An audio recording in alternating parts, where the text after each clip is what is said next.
This episode of Dear Culture Podcast is brought to you by the all-new Honda HR-V. Every creator is driven by a strong sense of curiosity, and the 2023 HR-V is ready for any path that the power of determination can lead to. With sleek exterior styling and a spacious interior, this SUV is a statement piece, made to keep up with the pace of your dynamic lifestyle. The all-new Honda HR-V. Learn more at thebestlookingrvever.com. I don't know if it's funny, but it's more so just like one of those like really intimate stories about Big that I just never heard before. And it's just like Big got basically halfway through the Chronic, and he was like, "Dog, I gotta go home." He's like, if this is what music is going to sound like moving forward, he was like, "I gotta step my game up." He was like, because everything that comes out after this has to be just as good, if not better than this. Other than that, you don't need to release music. He was like, I got to step my game up. What's going on, everybody, and welcome back to another episode of Dear Culture Podcast here on the TheGrio Black Podcast Network. I am your host, Panama Jackson, and you are part or listening into a part of our Black Music Month, our June suite of discussions where everything is focusing on Black music, where we're talking about if you're here, you've already heard a conversation about Michael Jackson's albums versus Janet Jackson's albums. I mean, you've heard us kind of have discussions that we might have amongst ourselves, or at least ones that I have amongst my homies. But one thing we're also going to do, and what we're going to do today, is have a discussion about a book about Black music for Black Music Month by one of, I'm going to go ahead and say it, he's, as far as I'm concerned, the GOAT rapper of all time. And we're going to do that with my homie, longtime friend, somebody I've known more as a writer longer than I've known him in person, because I've been following him forever. And we're going to talk about that. We're going to get into that. But today we're joined by friend, the homie, the author, the podcaster. We're going to get into all that. Justin Tinsley. What's going on, brother? How you doing today? My guy, it is a true honor to be here talking to you, man. I've been looking forward to this. Listen, I'm excited. I got to get your bio out here because people need to know who I'm talking to. If it's probably a whole lot of if you know happening here, because people see your name, they already know, but we got to give everybody the proper respect of their bio, dropping it. And your bio is very impressive, and I can't wait to talk more about this. We're going to get into that before we start talking about the actual book. But Sure. let me give you the official bio here. So Justin Tinsley is the senior sports and culture writer with ESPN, Disney's Anscape, which was formerly The Undefeated. His work lives at the intersection of sports, race, and culture. Tons of hip hop stuff, obviously, because hip hop lives at the intersection of culture, pop culture, sports. All of that stuff meets here in the middle. Storytelling, which is what brings us here today, is the most important element of Justin's bag. He's the author of the recently released biography of the notorious Big, It Was All a Dream, Biggie and the World That Made Him. Last year, he worked alongside Dwayne Wade, providing editorial direction in the future Hall of Famer's photographic memoir, Dwayne, which I also own. Yeah. I like to support the homies. I got to make sure I support all my people doing amazing things. And I'm at the point in my life. I'm at the point in my life where amazingly, so many people I know are doing amazing things. He's also the host of King of Crenshaw, a multi-episode ESPN 30 for 30 podcast on the late Nipsey Hussle's deep brotherhood with several NBA players. And you can also find Justin as a weekly panelist on ESPN's long-running sports debate show, Around the Horn. Give it up. Give it up for Justin Tinsley. My man is doing literally everything you can possibly do. My man, yeah, I'm trying to do everything. Trying to. You how does it feel hearing your bio? You've been doing this for a long time now, and I know you're making the circuit, you're making the run around. Like, when people do bios and talk about all the stuff that you do, like, how does that feel hearing about all these like tremendous, amazing things at this point? Yo, it's crazy because I definitely remember a time where I was like, man, I just want to get paid to write. I just want to, I want to get paid doing something that I love to do. And then, to hear it all, read out like that, and it's just like, damn, man. How did you get here? Like, I've known you, but my first introduction to you was obviously through the Smoking Section. The Sure. site started by the homie John Gotti. I remember reading that site. It was one of my favorite hip hop but culture sites. as a writer early on. I got to know, I mean, there's a ton of writers and people that I'm friends with now who all came from that space. For sure. And I don't know that I ever told Gotti this. I'm like, dude, you were like the perfect curator of the culture at the time back then, because I think about all the people that were there who have gone on to do amazing things. Yourself, David Dennis, and you guys are kind of in a funny way linked at the hip nowadays Yeah, because of y'all book releases. But we'll get to yeah. that. But how did you even get there? Like, what's the beginning of Ooh, the Justin Tinsley writing journey? man, how much time do we have? It was kind of one of those things where when I went to school at Hampton University, and like my senior year there, I was the co-sports editor, but I also wrote a lot about music and things of that nature. And at Hampton, I was always known as the dude who had the new music. So whether it was a new Lil Okay. Wayne mixtape, whether it was The Dream or T Pain dropping something new, and I had it early, and like people would always come to me for it. And so it was easy getting my friends new music when we were all on campus together. But once we graduated, we dispersed around the country. And my senior year at Hampton, I took an elective to show me how to like build a website. And so when I was living I moved to Chicago after I graduated from Hampton because I thought I had a job, which got cut before I started it. If you This is 2008, so we remember what the country was like in 2008. The recession was in full swing, Right. and so I couldn't find a job. And to pass time while I was basically applying for jobs at my apartment in Chicago, I would just post music on my blog, and I would give like little blurbs about what each mixtape or song was about. And one day, one of my homeboys called me, and he was like, "Yo, Tins, like I really like what you're doing with the website. I go there every day to get my music fix or whatnot." And he said, "But yo, I got an idea for you." And I'm like, "What's up?" He was like, "You should post less music, but you should write more about the music that you do post." And I'm like, that don't make any sense. Like, why would I do that? Like that feels like I'm wasting my time. And then leave it to your homeboys to check you, man. He was like, it ain't like you Right. got a job. You got plenty of time. I'm like, okay, yeah. And He said, so "You free? You got some time on your a hands?" lot of time on my hands. And so I started doing it, and I'm like, yo, this is pretty cool. I kind of like doing this. And over time, I built another website of my own, that I just started posting more, and I would write more about like the things that I did post. I would post less, but do like my homeboy said.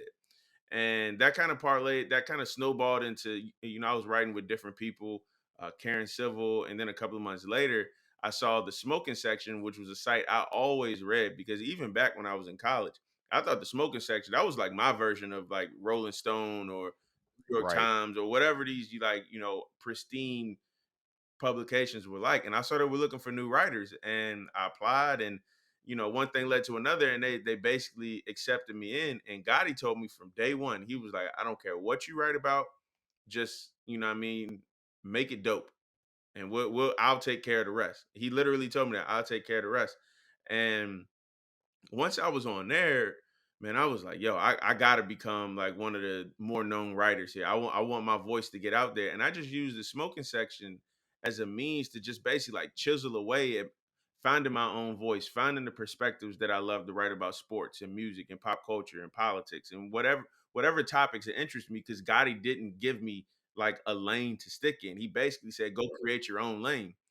And I did that over the years, and I saw myself improving. And but Gotti would also tell us to like look out for other people, not look out because they're competition, but like look out for these people because they're dope and they're doing great things. And that's how I found out about VSB. And then I read it. I'm like, yo, I'm like, this shit is fire. Like I read it, I was like, it's like I'm not even reading. It's like I'm listening to them talk, but reading their words while they do it. And I'm like, damn, all right, these dudes is dope. I got to step my game up because I need my stuff to read like theirs reads. And so that's how I met you. That's how I met Damon. And it just fostered like a this like online brotherhood because we hadn't met at that point in time. Yeah. And it True. was it was cool, like the community we built. Like we would always link back and forth to each other just to drive traffic each ways. And so I kept freelancing, I kept building my connections up through there. And to make a long story much shorter, this is homecoming 2014 at Hampton. and we had like an alumni day party in our student center ballroom, which is wild because we never had day parties in the ballroom at Hampton. We damn sure didn't have alcohol in the student center ballroom. So Right. It's still a yeah, HBCU, it's a right? We don't do you that. don't do that. You do that off campus. But we I was in there and one of my older frat brothers came up to me and he was like, "Hey Justin, do you mind if I introduce you to somebody at ESPN? I'm a big fan of your work." And I'm like, "Hmm, that's how I know you've had one too many because you're asking me, can you introduce somebody at Right. ESPN to me? Should be the other way around." But I'm like, all right, yeah, let's do it. He didn't do it that day, but when I was driving back to work that next morning, 'cause at the time I was working at the Housing Authority in Richmond, Virginia, working with the different housing Okay. projects in the city. And something told me when I was driving up there, I was like, man, let me hit Fred up and see what he's talking about. His friend was she's a Hampton grad herself, and at the time she was Mike Wilbon's executive assistant. And she was like, "Send me some of your writing samples." I sent her some. 2 weeks later, she was like, "Somebody at ESPN want to reach out to you. They're forming this site around, the black gays, and they're trying to get young black writers on there, and they like what you wrote." I'm like, "For real?" And I lied to you not, Panama. Like that was November 2014. By January 5th, 2015, I had a one-way flight from Richmond, Virginia to to Los Angeles. And that's how my career at ESPN started. Dude, that's crazy. Well deserved. I I mean, appreciate listen, as somebody who's been reading your work since I don't know if I was there on day one. I don't know. I just know I remember at some point your writing on the smoking section was something that I always looked forward to, right? Your appreciate takes on hip hop, the sport stuff, the culture, like, you were always somebody who I looked out for. Your name started to be a singular name. Like it was like Justin Tinsley. Like I knew you as Justin Tinsley, the writer who was a part of these other things. That's So love, man. I mean, that's fascinating and amazing. And look, I'm glad you worked on getting better because it clearly worked out for you. It puts you in these positions where you're doing, I mean, look, around the horn now, which I love. Like I love seeing my homies on TV, bro. Like It's it's dope. still surreal. Like, yeah. I mean, it gotta be surreal for you and everybody in your Yeah. family who's like, it's gonna get to a point where they're so used to seeing you on TV, it ain't gonna phase nobody. But I hope that's a long you time know, from now. Like it still trips me out. I tell everybody, man, I'm on at every barbershop, bar, and airport. I don't know where else I'm on at, but I know I'm at every one of those locations, man. And man, look, you helped me more than you probably realize just in my journey. And I hope I could say the same for you. You know what I mean? Like seriously, yeah, you were an inspiration. You are an inspiration. To forget the work. Like, appreciate you know what I that, mean? So bro. I thank you, man. Like I don't even remember when day one was, but I just know you've been there for a long, long, long, long time. Yeah, man. And it's that you're an inspiration in the sense, especially because for one, you wrote a book on, I already said earlier, he's like probably my favorite rapper. Like I actually have this debate and I had to Yeah, come have a heart to heart with myself about the fact that I genuinely think Biggie is the GOAT. So when I saw that you were writing this book, I'm like, wait, wait, wait, wait, wait, wait. Justin Tinsley is writing a biography on Biggie. yeah, Hold on. And then when I saw when it was coming out, May of 2022, so right around the 50th yeah, birthday. So wait a minute. This is a big cultural moment and event. yeah, bro. How did this even come to be? Like, how did you get to that point? How did Justin Tinsley writing this Biggie biography come to be? Yo, it's so wild, man. Like, cause the theme of the conversation so far has just been like you just work and work and work, and you eventually gonna put yourself at the right place at the right time. And I would Right. venture to say that it's kind of like the same with this book. So by the fall of 2019, I've established my name, at least with the undefeated, which was named at the time. Like, all right, cool. I've established my name here. I feel good about where my name is. I think people recognize my name and they recognize my name with like good work. And so I'm just going through my Gmail one day, right? And you know how it is. You just deleting spam. It's like whatever. I don't need this.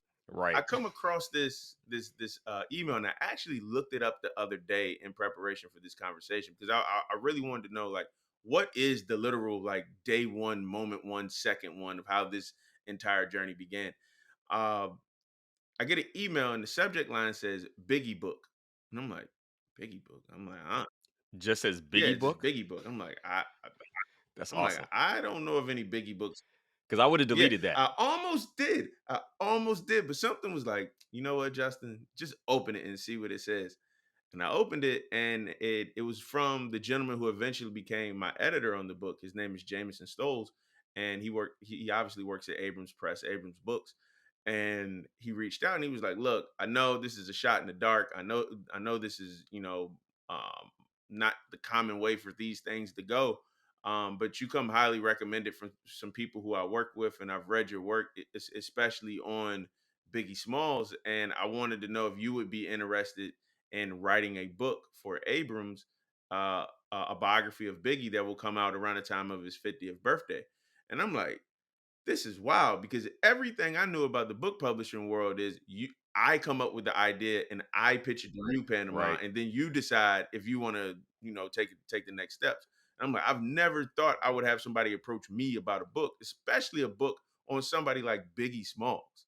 And I'm like, so I do my research and I eventually signed the contracts in, late January 2020. And I'm like, yo, this is crazy. Like, I'm about to write a book on Biggie.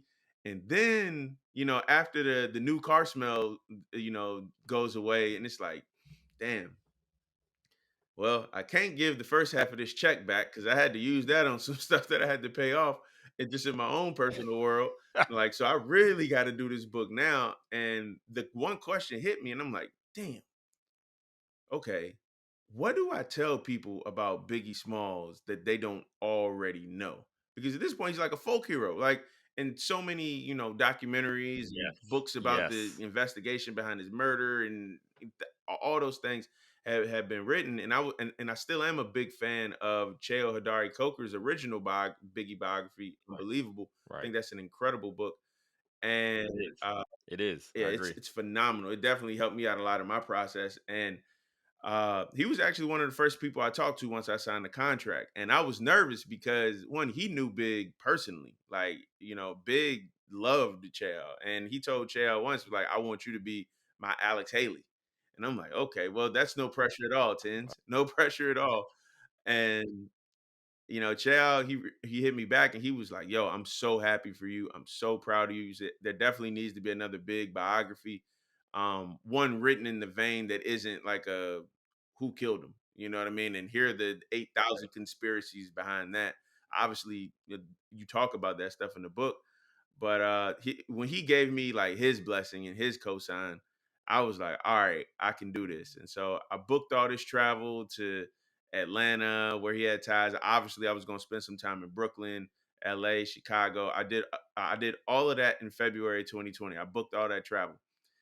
If you know the history of the world of the last 2 years, you know exactly what happens in a couple of weeks. And I ain't gonna Yes. lie to you, not man. The entire book was researched, interviewed, reported, and written basically in quarantine.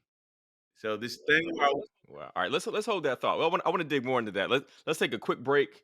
When we come back, we're going to talk more about like how you put this book together because it's fascinating. Like I genuinely am enjoying it. But let's take a quick break here on Dear Culture. We're going to come right back with Justin Tinsley talking about It Was All a Dream, Biggie, and the world that made him here on the Griot Black Podcast Network.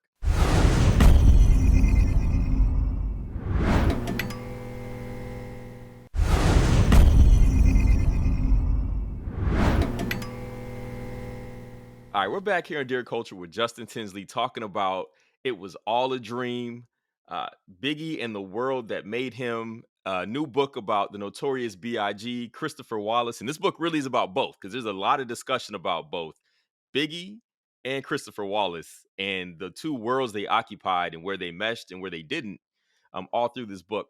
And you were just telling us before the break about how you had to do this entire book in quarantine. And that's interesting because I mean, this book is like a culmination of a ton of stuff. I think Shayo's book came out in like yeah, yeah, around 2003. there. Yep. It was early in the Mhm. 2000s. So this is like almost Yep. 20 years later that you are bringing back uh you're retelling a story, and you mentioned something earlier about what were you going to add to the conversation effectively about Biggie. So I really want to know more about that because when I'm reading this book, I'm like I know almost all of this stuff, but you do Yeah, have stuff in there that's brand new, right? Like I thought a lot of the Tupac information amazingly was still stuff that I didn't really know, like some of the specifics. Um, but how do you retell a story that has had yeah, documentaries, a movie, books, podcasts, true crime, like miniseries? I mean, literally everything that you can do with the Biggie story has been done in some way, yeah. shape, or form. Like, how do you add to that conversation? Yeah, that was a daunting question that I had. So I had to get out of my own head. Like the first, I would probably say like 2 weeks of actually like really working on this book. I didn't really get anything done because I was in my head the entire time. I was like, yo, I've gotten myself into something that now I can't back out of. And I'm not going to release anything that's half-assed. So I was like, I have to figure this out, Right, and I just got out of my head. I'm like, look, you're going to do it. You're going to do it to the dopest extent imaginable that you can, and something that really kind of gave me the inspiration while I was doing it was when I was reading Valletta Wallace's memoir that came out in like 2005, and she was talking about how while she was dating, Biggie's biological father, one of their first dates was in 1971 to go see Shaft. Like he took her to the movies to go see Shaft, and I'm like, damn, 1971. Biggie was born in 72, so she got pregnant probably like not too long after that. I'm like 71. I'm like, right, damn. Afeni beat her case in May of 1971 and had Pac in June of 1971. And like, damn, Muhammad Ali is just uh coming back off his exile. Marvin Gaye releases like what's going on. I'm like, right. yo, that's it. And hence you'll see the title Biggie in the World That Made Him. I'm like, yo, obviously you Yep. tell Biggie's life story front to back, life to death, and thereafter, well, you're going to have the parts that everybody knows in there. But like, if you could contextualize the world around him and maybe forces that were in play even before he was born and forces that he probably didn't really know much about, just like growing up, it makes some of the reasoning for his own decisions, especially as a young boy and a teenager. It all makes it make sense. So Valletta Wallace saying like, "Oh, I want to move to America because it's the land of opportunity and it's so great." But her main influence, her main knowledge about America are just these brochures that she's reading at a travel agency that she's working at. Then when she gets to America, she realizes, wait a minute, it's nothing like these brochures are saying. And so that honestly, Panama, that helped me contextualize so much stuff. And I felt like it would help me tell the Christopher Wallace story like that much better because the Biggie story, as you said, in so many ways, it's been done, and it's been done in amazing ways, and it's been done in some not so amazing ways over the years. I wanted mine to teeter towards the amazing and not the not so amazing, but yeah, that was once I got that idea in my head, and obviously you've read a great portion of the book, and you can see how it weaves in from his life to like what the hell's going Yep. on in America around this time. And in my head, I was like, oh, this is gonna like contextualize so much about his life that about events about his life that a lot of people already knew about. But then when you place it in reference to what the hell was going on in the world and definitely America at this point, maybe it'll give them a new prism to view Christopher Wallace and Biggie Smalls under. So that was my reasoning for doing that. And it's clear too, because as soon as I started reading the book, I was like, "Oh, we're gonna like look at the world, the world that made him." It made very clear sense. I was like, "Okay, we're starting with where America was at this time." I saw all the points you mentioned, the Muhammad Ali stuff, everything. Like as I'm reading, even Bill Clinton, Yeah. like the drug wars that happened, even the inception of the Mhm. war on drugs, and how that was basically like a pivot from the common sense statements that were being made by people that were around the president at the time, not Clinton, but prior to that, it's like it was really interesting because it does set in motion this idea that all these things are interconnected, right? Like none of this stuff is just happening in a vacuum. Like how Yep. Valletta gets to America, the decisions Biggie's making in Brooklyn, what Brooklyn looks like at the time, how like hip hop comes into play, and how like Puffy's own family, right? Like you get into all that other stuff, and it's interesting because again, these are a lot of this stuff is things that I know, but putting it all in one place and making it one cohesive story that weaves through the story for Biggie or Christopher Wallace here, I think that was really well done. And I do think it did add something new to the story. Like this is the kind of book that honestly I think you could use Mm. in a college course on Biggie, which I don't know Now that that there's a ton Pac of has a those lot. at this Yeah. point. Like there's classes on Pac, yeah, but there should be classes on Biggie. So I'm like, oh, you can use this contextualizing Biggie Yeah. in an academic sense. I Like I thought that appreciate was that, and really well I done. wanted to do that, and I wanted to present Biggie in that light because I felt he was deserving of it. Obviously, I'm a huge Tupac fan as well, and I understand why Tupac's life and definitely his works are deserving to be put in there. But I also felt Biggie is deserving as well. He's not just the laid back guy that likes to have a great time and ladies man and all that. I mean, he is all of that. Don't get it twisted. But like when people read the book and when you realize that Ready to Die came out on September 13th, 1994, and literally the same day the 94 crime bill was passed, like these things literally happened on the same day, and they're polar opposites of one another. And once you start to understand the deeper context about that crime bill and you go back and re-listen to Ready to Die, like you hear that album completely differently now because it's not, as you just said, Biggie, just like your life, just like my life, just like anybody else's life, they never happen in just a vacuum.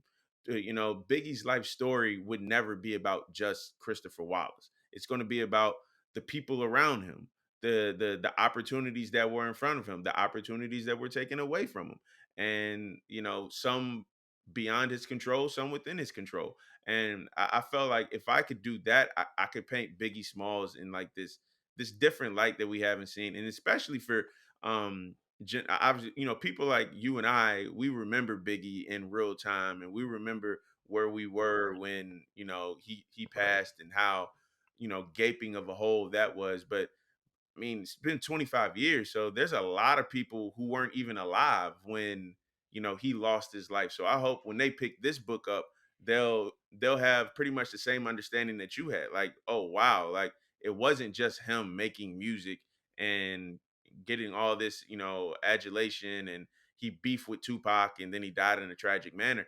No, like his life was so much more than what those headlines made it to be. And once you start looking at the world around him, then you will really understand the true definitive picture of what I believe Christopher Wallace represents and what Biggie Smalls represents. Was it easy to get everybody to participate? No, no. It wasn't incredibly difficult. I knew early on, like trying to get the estate would be difficult. His mother and people like super super close to him, whether it be Faith and Lil Kim. But thankfully, there's been so much archival material over the years that it would have been great to get new information from them. Right. But I reached out to the estate early on. Obviously, the last chapter in the book is about CJ, Big and Faith's son. We've established a good rapport over the years, and he's somebody that I think very highly of, and he's always been gracious with this time for me. He was definitely appreciative of me writing this book on his father because he learned a lot of things about his dad over the course of it, and that humbled the hell out of me. Yeah, that's got to be the highest compliment right there. Like you're giving him Yeah. new info on his own father, which you would think would be just there's so much out there already, but the fact that you were able to add to his own context of who his father was, like that's you succeeded. You don't even have to sell a book to be a success on that front. Right. Yeah. And I think about people just his age, because CJ is 25, which is wild because he's older than his Yeah. dad was at the time of his death. Like if CJ picks up that book and reads it and be like, damn, I didn't know this. Or I didn't realize it was like this. Just imagine how many people his age and younger are going to say the same thing. So but I knew it'd be tough getting this state, but I reached out to this state earlier and I let them know what I was doing, and they were aware of the book. But my main thing I wanted them to understand was like, yo, this is not some like money grab or a hit piece that's trying to like, devalue your son or your friend or your father or your cousin or your best friend's legacies. Like, no, I'm here to do this thing authentically. I'm going to tell the truth. And, there were some parts about his life that were uncomfortable, but we got to talk about them. But it's not going to be something something that was ever done with like ill intent or to discredit him or to demean him or defame him by any stretch of the imagination. And I think they understood that. I haven't heard anything negative from him, so I'm taking that as a as a good sign as well. I mean, I'd be surprised if there was anything negative to say about it. I mean, it's look, it's a story that adds a new Yep. layer to the discussion about Biggie, right? It's a book that actually adds to what we already know out there. And as somebody who was a lifelong fan, like you said, I grew up with Biggie. You know, like I literally remember where I Yeah. was when I found out he died. Wow. My father's the one who actually told me when I was getting ready to go to school, my senior year of high school that morning. So, you know, as somebody who has been a lifelong fan, somebody who still gets misty listening to Biggie and Oof, I get mad about what we lost because what he could have man. become, you know, I'm the story is still compelling. Like even as I'm listening to it and reading, I'm like, it's still a compelling story. Like even after knowing all the information that I know about him, like reading new stuff and still even I get so mad about the whole Tupac Biggie part of this. I get so pissed. And I still care like this stuff can still be solved. Like at the end of the book, they'll both still be here and all will be okay. I get so mad about it. But I still care. And I think that's probably what comes across. Like it's still a story to care about. Man, one of the things that was really important for me, you just mentioned Biggie and Pac. And obviously you've read that part of the book, but I was like, yo, I don't want people to think that this is a book about Biggie and Tupac because both of their legacies are strong enough to stand on their own. But like, let's be real, they're always going to be intertwined and connected, always tied together. And I think over the years, especially as we've had like more and more intense and in-depth conversation about, the value of black lives and, how we see things, I feel like Biggie and Pac have kind of been subjected to just being like, oh, these two guys had a crazy beef and then lost their lives in a very tragic manner. In tragic manners. Like, yes, those things absolutely happen and they absolutely have to be part of the story. But even before all that, man, there was an intense and beautiful friendship between those guys. Like, I want the love and the brotherhood between them to get just as much, acclaim and just as much coverage as everything that happened after Pac got shot at Quad Studios. You know what I mean? And I think I think that was important for me to showcase the origins of that friendship, just how deep it ran, and just how loyal they were to each other.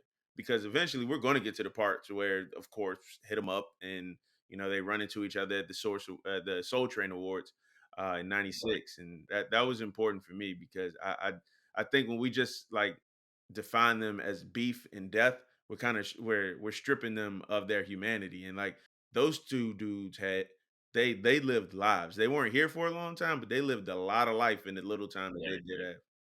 You know that I mean, listen, I'm not trying to tell you what you need to be working on next, but maybe there's a next project right there that no, there's never enough discussion about their actual friendship, right? Yeah, We have the yeah, famous freestyles, we got a couple pictures, but you know how hmm like there's like the Southside with You like movie yep, about Obama and Michelle like their date or like the Miles Davis movie that's like a yeah, really just kind of like a day in the life man, of my like that'd be maybe fine. we need that. We need that movie. We need that film about like a Yeah, day like the Biggie and Pac friendship we don't get it. story because we Yeah, we don't don't get get it. any of that.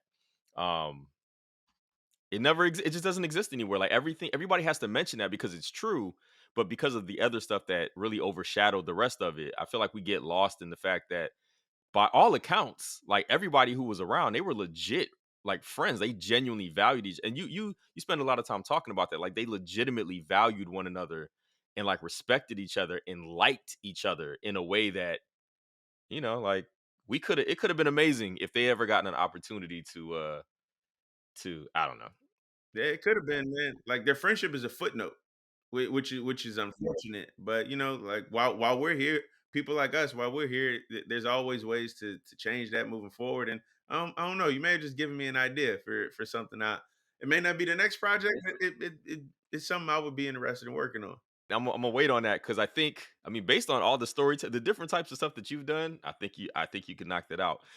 Are there any like fun stories about putting this book together that you have? Is there any overarching memory that really Oh sits man, with you about putting this together? there's so many. There was one where I was talking to I believe it was, yeah, Maddie C.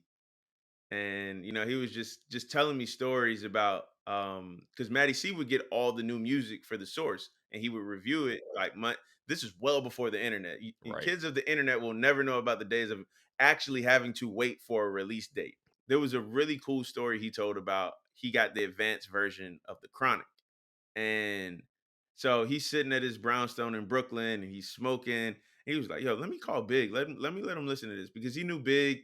He had the demo tape at that point, but Big was still in the streets at that. He was doing what he had to do in the streets. But Right. everybody knew Big was rapping by then because everybody heard the demo.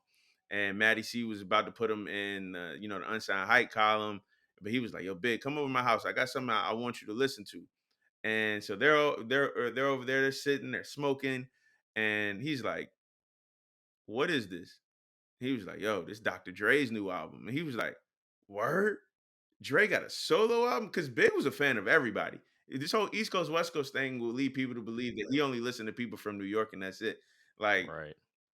one of Big's favorite albums was Freaky Tales by Too Short, as you can probably come to imagine. So he loved that. He loved, yeah, it makes a lot of sense. Right. It makes a lot of He sense. loved UGK. He listened to Outkast a lot while he was recording, the putting the finishing touches on Ready to Die.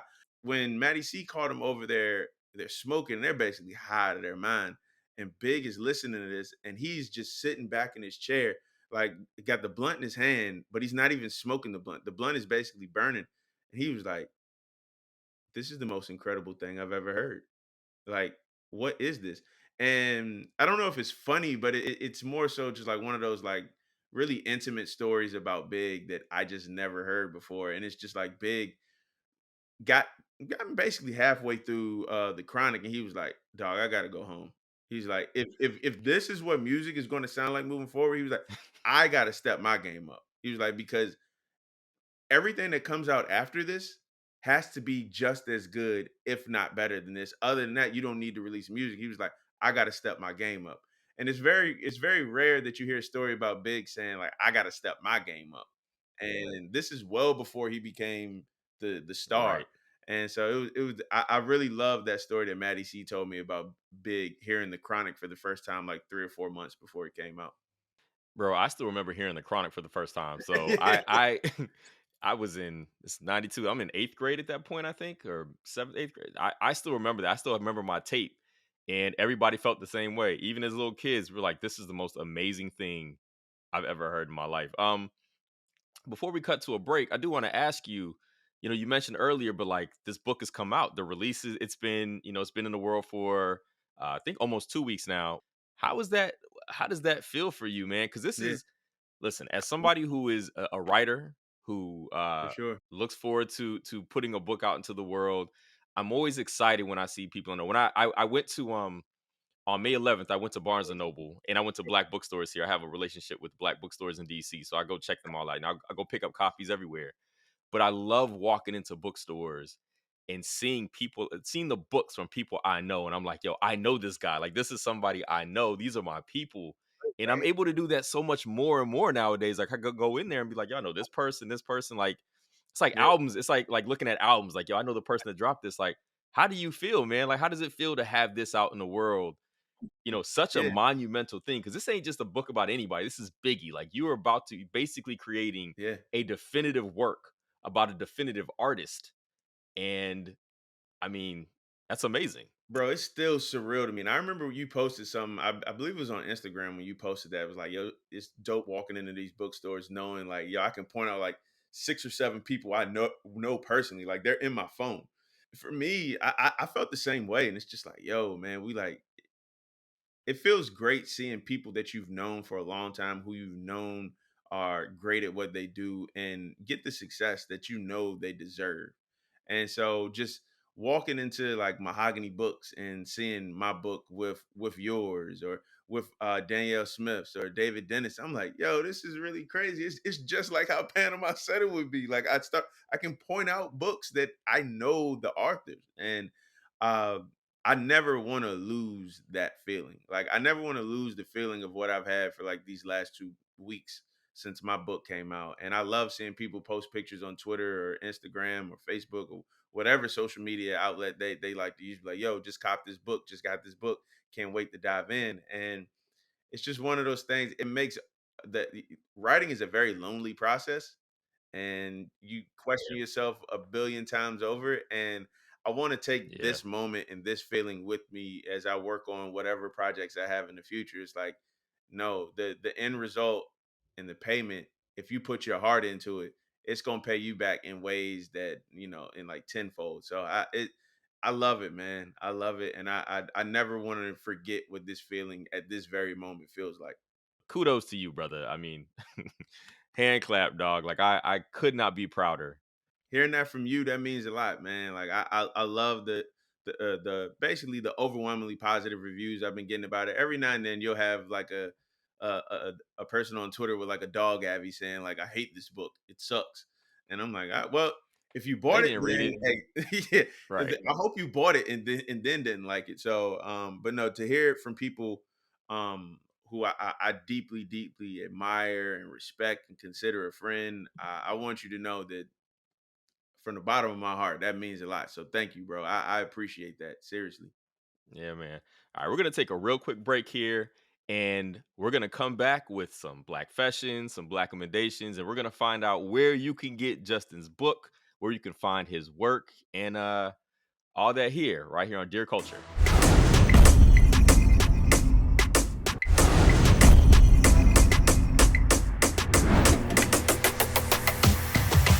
All right, we're back here on Dear Culture. We're having our conversation with Justin Tinsley, the author of the book It Was All a Dream, Biggie and the World That Made Him. And we just had a wonderful discussion about the inception of the book, creating the book, writing it, the release of the book, basically everything I wanted to know. And I think that everything people need to know about this amazing book that I've had the opportunity to read. I'm almost finished, but as a fan of Biggie, as a fan of Justin, as a fan of you, like, it's a compelling read. I'm enjoying it. And frankly, that's what I look for in books that I'm reading. Like, I want to actually enjoy the thing so that I can get to the end. Because ain't nothing worse than reading a book about somebody I care about and I cannot make it through the book because it just isn't well done, or it's like the story isn't that good, or the way, it's amazing how that can happen, right?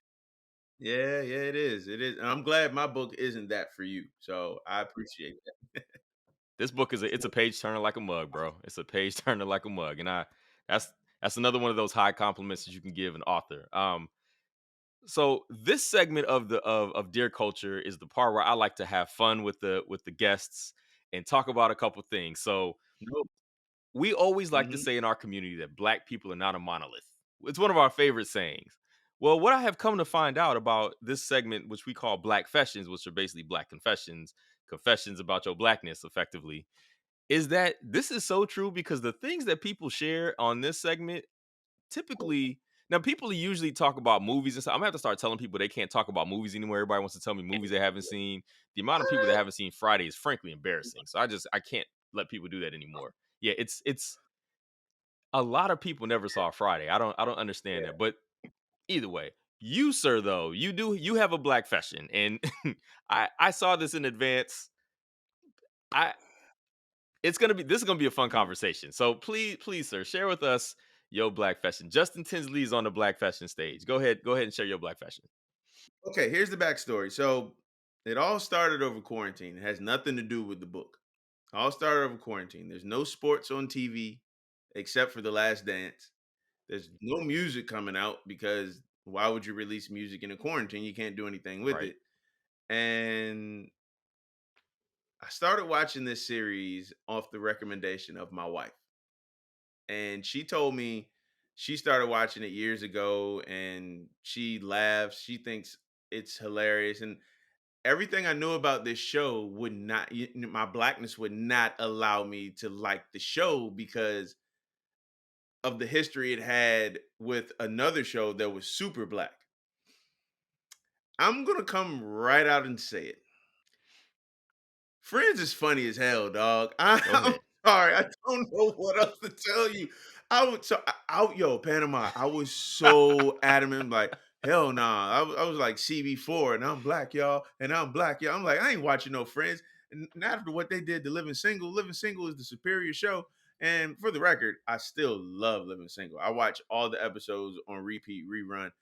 But and this is the messed up part too, because Friends is basically aired from like 9 to like 4 every night on Nickelodeon. So they're getting those syndication checks. And I'm like, some nights there don't be anything on Yep. TV. And she was like, just watch a couple of episodes with me. I watched the first episode and I chuckle and I'm like, and I'm trying to keep my laughter in. I'm like, damn, that's pretty funny. Next thing I know, it's like 4 or 5 episodes later. I'm like, yo, I might actually like this. And like a couple of months later, I'm starting to see episodes that I've seen again like 3 and 4 times. I'm like, yo, I'm still laughing at him. And I'm like, yo, I'm with man, you. I like Friends. really? I'm like you, bro. I actually like I went to a Friends series finale party. I actually went. Now I put on a bandana, and I definitely had on some shirt that was prove that I was down for the cause.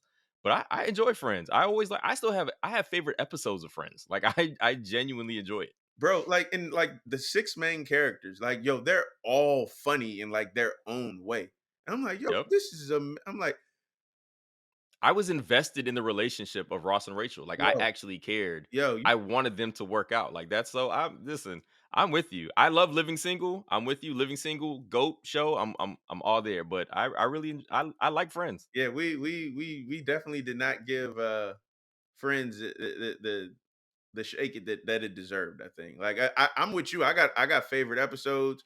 Yo, the joint where they were trying to move the couch up the stairs, and Ross was like, pivot, pivot.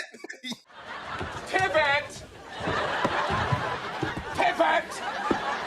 Pivot! Pivot! Pivot!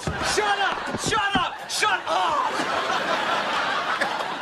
I'm telling you, yo, the joint is hilarious, man. Like I It watched is. it. I was It is watching it funny. last night. So yeah, that's my black fashion. Like I am a huge Friends fan.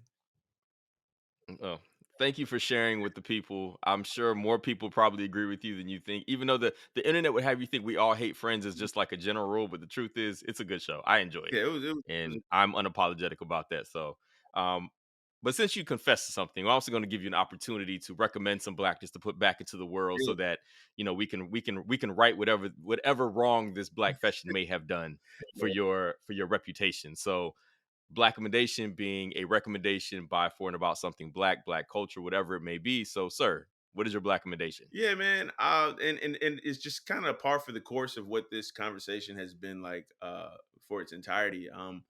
I've always supported black bookstores. I've always loved the energy that I had when I walk in there. People greet me and they're always down to, basically help me however I need. But working with black bookstores on this recent book tour that I've done, it's given me an even deeper appreciation than what I had before. And I didn't even know that was possible. So my black recommendation is just support black bookstores as much as you can. If they don't have a book that you want, just tell them and they'll order it for you and just purchase from them. Not saying that you shouldn't ever order anything from Barnes and Noble or Books a Million or whatever the case may be, but just give them the same type of support that you would give these like huge chains, because they're not just places with books, they're pillars of the community. And when I was going through my publicity planning for this book, I reached out to Mahogany Books, and they were more than welcome to accommodate anything that I wanted to do. They made me feel like I was working on my 10th book, and I was like this internationally acclaimed author. They treated me like they gassed me up, and I really appreciate that when I needed it, because I had no clue what I was going through. And Greenlight Bookstore up in Brooklyn, we went to the one on Fulton Street. They showed a lot of love, and so support the black bookstores, man. Like they we all need our help, but they're so important in terms of just the spirit and soul of a community. And yeah, keep it black. Yeah, shouts out to Mahogany Books that's here in Washington D.C. where both of us live. I do a book club with them, so we always have a good time. And look, the store is owned and operated by two hip hop Yeah, heads, and yeah, Derek, who I know I wasn't able to make the talk, but I know you did the talk with Derek, and Derek and I have had some of the most loudest, lengthy hip hop debates ever. Like, we literally get into full out arguments. I have kept that store from doing business on occasion just because he and I are in the midst of a full argument about something. I walk in with a hot take about something. The next thing you know, hours go by and we're still arguing about something. So shout outs to Mahogany Books here in DC. Love that space. Great people, man. Great people running that store. Yeah, Derek is my man. We supposed to do a podcast about this book at some point. Whenever he's ready, I'm down to do it. But yeah, he definitely likes his hip hop a certain way. I will say that. Absolutely. All right. Well, tell people where they can find the book, where they can find your work, like what you're up to. Like, please let us know how we can be in the Justin Tinsley business. Hey man, look, I like that business. Where you can find my work, just piggybacking off our last topic, go to your local independent Black-owned bookstore. If they don't have it, they can order it. If obviously it sounds cliche to say wherever books are sold, but literally wherever books are sold, that thing is there. It's on Amazon, it's on Barnes and Noble, Books A Million. The audio book is out. The audio book is incredible. Shout out to Dion Graham who did the narration for that. So it's everywhere, and you can also find the book. I got links to it on my Twitter and Instagram. Those are, it's just my name at Justin Tinsley. I need my little cousin to teach me how to really use TikTok so I can, tap into that market. I don't know either, bro. I don't know. I just watch the videos. And for us oldest geezers out there, I still do have a Facebook profile. So yeah, I'm everywhere where I can be at all times. Well, look, brother, I appreciate you coming on here to Dear Culture. Thank you for sharing about your process, about putting together the book. Thank you for putting the book together, for checking your emails and adding to the culture. I'm a big fan of books about hip hop that aren't just, that are about the culture as a whole, because I think the more books that we can have about hip hop and individuals and the culture at large, like, Right. the better it will be for the culture, because sure. hip hop, where it's clearly here to stay, hasn't gone anywhere, and there's only more stories that could be told. So, thank you for your contribution to the game, to the writing game, to the hip hop game, to those of us who came up in that like blog writing space. You know what I'm saying? Like, it's wonderful to see us all level that up into something that's legitimate career wise. Like, we actually all made it. I'm proud, man. You have to come back. We'll talk more about that at some point, because that's definitely a whole conversation in and of itself. Like, the There's a whole lot of blog era, conversations what it around actually that. did to journalism as a whole, how it changed everything. And thank you to everybody who's checking us out here at Dear Culture. Thank you for listening. If you like what you heard, please give us a 5-star review and subscribe to the show wherever you listen to your podcasts. Share with everyone you know. Thanks to Justin. I'm Panama. Please email all questions, suggestions, and compliments to podcast@thegrio.com. Dear Culture Podcast is an original production brought to you by the TheGrio Black Podcast Network. Our show is produced by myself, Panama Jackson, and Crystal Grant, edited by Cameron Blackwell. Taji Sr. is our logistic associate producer, and Regina Griffin is our managing editor of podcasts. Thanks to everyone who's listening. Have a black one. Next week on Dear Culture, is Brandy the vocal Bible? I definitely believe that she will be remembered by the tone of her voice and how unique it was. You can't discuss 90s music, not just R&B, 90s music, without talking about Brandy. Because what she, along with Aaliyah and Monica, did was truly unprecedented, the level of success they had at such an early age.